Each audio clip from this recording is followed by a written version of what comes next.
Jerry, the Rena is quite clearly in its death throes, and the government's priority is about minimising the environmental damage as it sinks and breaks up. There is three pieces of, from my perspective, quite welcome news given the inevitable status of the Rena sinking. The first of those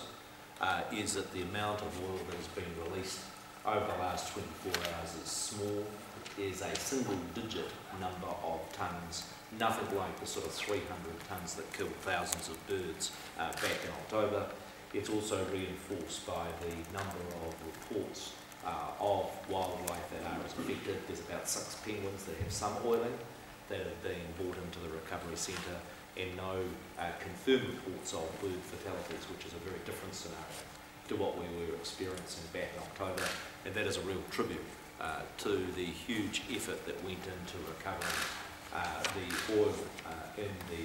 months of October and November that have had a significant impact on the environmental risk to the Bay of Plenty. Secondly, the fact that the debris and containers is being removed very efficiently totally confirmed the comments of my colleague Jerry Brumley, that the hundreds of people that were observing the clean-up operation at Waihi Beach were enthusiastic about the pace at which the work was being done, and also some relief that the clean-up of things like the timber, like the container debris, and likes of the milk powder was going to be a shorter operation with less long-term environmental impacts than the sort of oil impact that we had earlier. The last thing I do wish to announce is that many of you will be aware that Catherine Taylor, as the former director of Maritime New Zealand, was very involved in the early stages, but as her contract ran out, in fact prior to the Rena,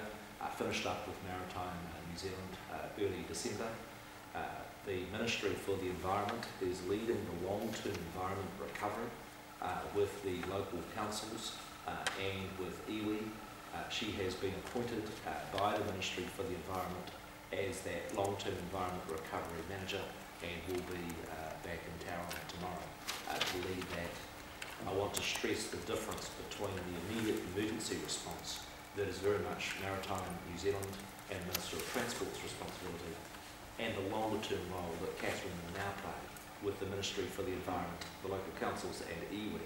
in coordinating that long-term environment recovery plan that we intend to launch formally before the end of the month, after we've got the hump over the significant dramatic events that we've got.